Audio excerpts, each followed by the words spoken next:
and welcome to Blanaeu Ffestiniog. We're back for another In Our Mines and Quarries series. You'll notice we're back at Cwmorthin Falls and we're going to be heading up today to actually have a look at the Cwmorthin mine and then on up to Rhosydd Quarry at the top. It is a there and back walk. It's just over 4 miles, so let's go. Above Tanygrisiau sits Cwmorthin, for many centuries a quiet farming valley. It was formed by glaciers during the last ice age, carving out this trademark hanging valley. Above and beneath the ground, Blanaeu Ffestiniog had 5 workable veins of Ordovician slate around its northern edge, turning slate into its primary industry.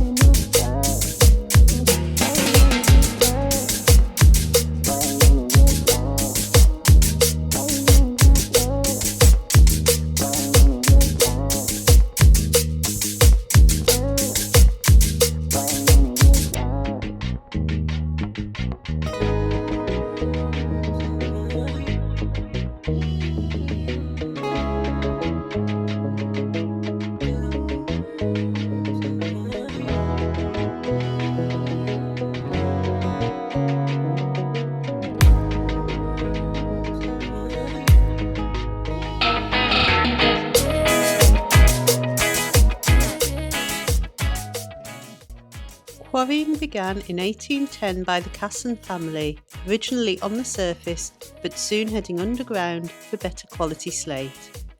You can see more of the Casson family's mines in our mine offering video.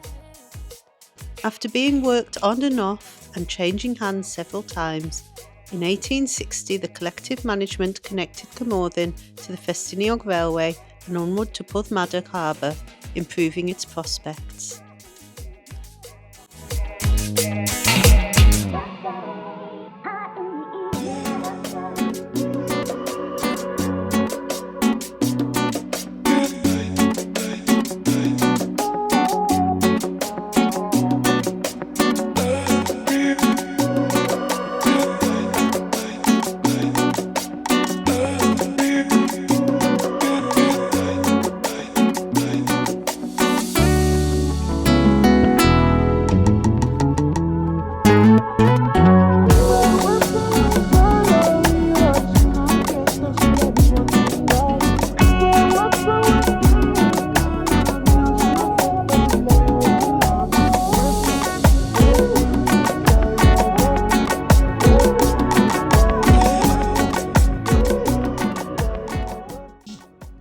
On the eastern shore of Cwmorthin, a cluster of buildings lies between 2 adits.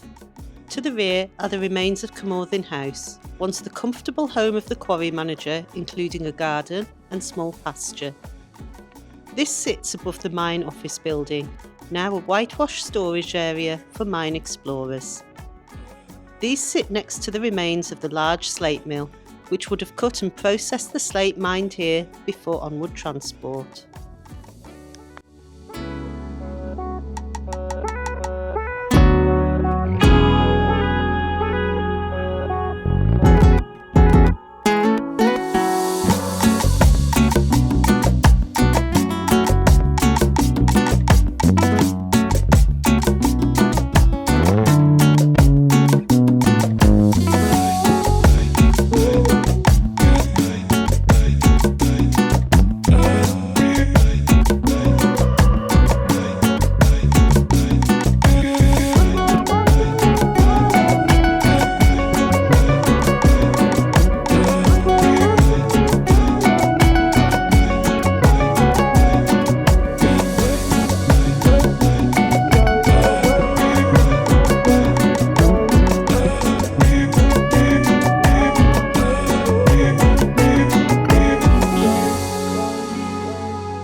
3 large mills were built housing 50 saws and 50 dressing machines. You can see one of these cross mill in our Rhosydd Quarry video.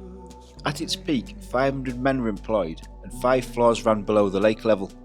Following a fatal accident due to the thin roof pillars and the boundary disputes with nearby Oakley Quarry, Cwmorthin was bought out by Oakley and later worked through the far side. The mine closed in 1939 as war broke out, and despite several attempts to renew it, never fully reopened. It was sold in 1970, and today vast surface waste overlies many of the underground workings.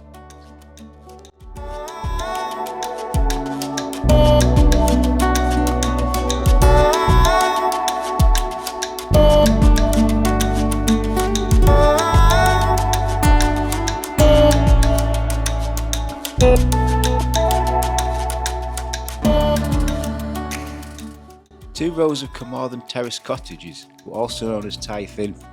The earlier row was built from stone in the 1860s, with the later row built from slate slabs around a decade later.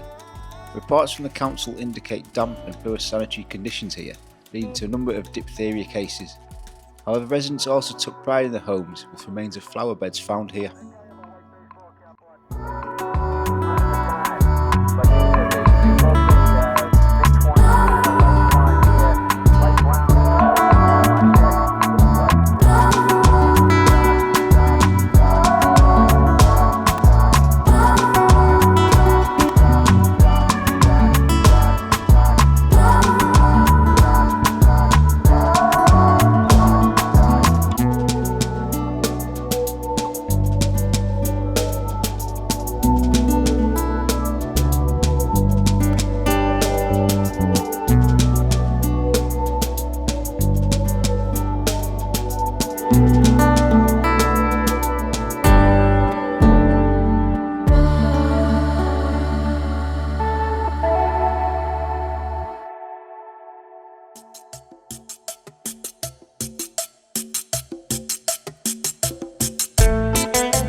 Prior to chapels in the area, prayer meetings and Sunday schools were hosted in the local farmhouses.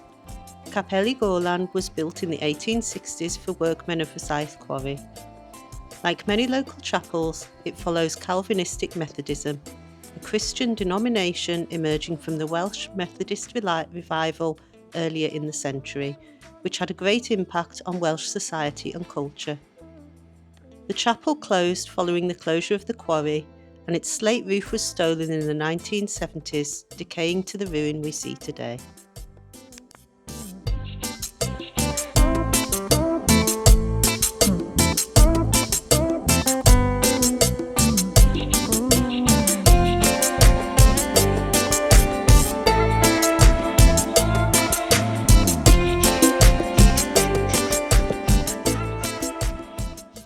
The area of Conglog Quarry began life in the 15th century as Cwmorthin Upland Farm, and the ruins of the original building still sit near to Thin Cwmorthin.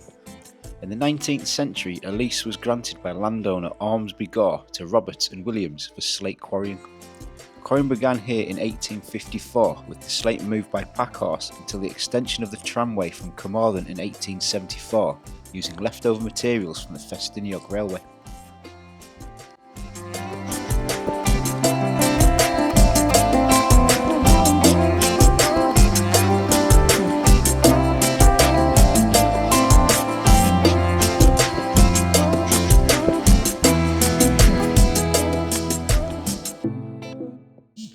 Conglog had an uneasy relationship with Rhosydd Quarry up the hill, which we'll visit next.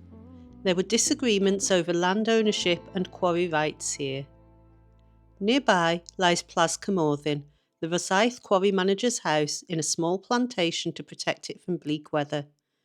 It was often snowed in and was abandoned in 1948 with the closure and sale of the quarries. Allt cottages at Conglog were built in the 1860s to house workers from Rhosydd and inhabited until the 1920s.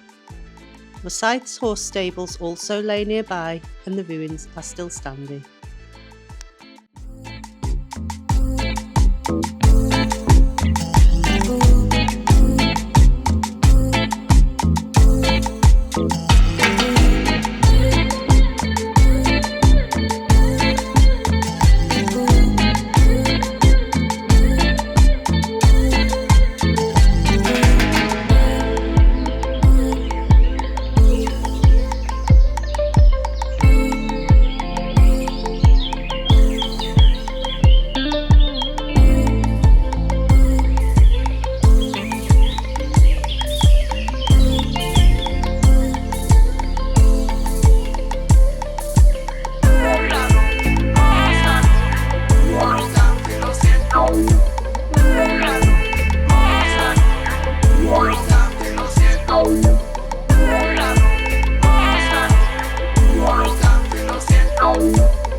Two slate veins were worked from 3 tunnels here, with its upper levels 400 metres above sea level. Conglog changed hands many times during its working life until it closed in 1910, then was auctioned off and abandoned in 1948. As well as the remains of Allt, you can also see the slate pillars which would have supported an aqueduct turning the water wheel to power the mill, but also the large ruins of the large mill, which is once again used for farming.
So here near Blanaeu Ffestiniog, I'm looking at Rhosydd Quarry, which is on top of a bit of a plateau on a hill, and there's still a few of the buildings left, and we'll have a look at the main entrance as well with the drone.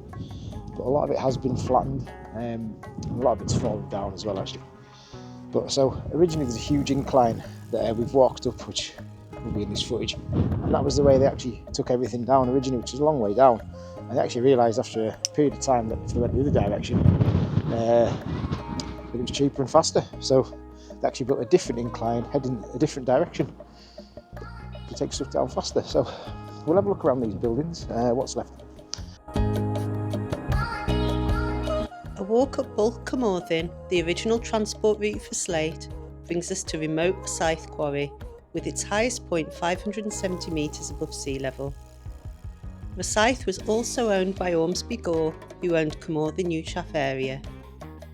An incline runs high up to older sections of mine, which would have included smaller mills. However, mining rapidly went underground to access better quality slate, and production moved down the hill.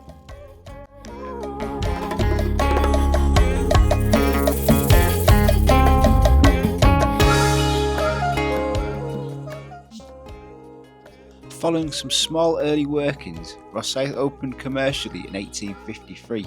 Its main tunnel at level 9 took 8 years to blast and is 677 metres long, including an internal incline up the hill to older levels.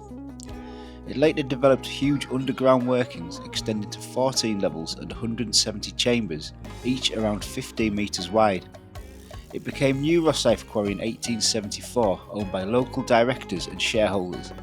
Following a mine collapse in 1900, it changed hands and was later owned by the Coleman's family, who also produced mustard.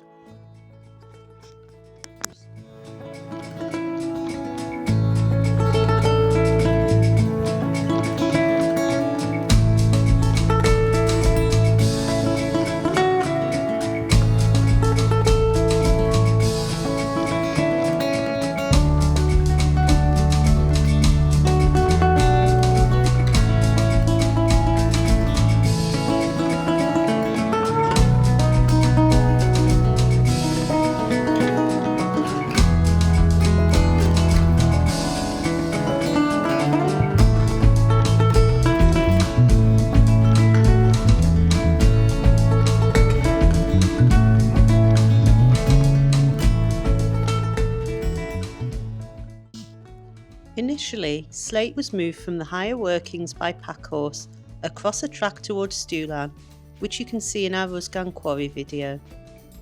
Later slate from these lower levels was transported via Cwmorthin and the Ffestiniog railway. This changed again with the incline and horse-powered Quarries or tramway opening in 1864 on the far side, providing transport onto Porthmadog.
You see a lot around here where they've actually used slate instead of fences to build basic fences, because obviously that's what they had at hand, so it stands to reason that when you're up on the top of a hill, don't go and chop loads of wood down to build your fences, just use bits of slate.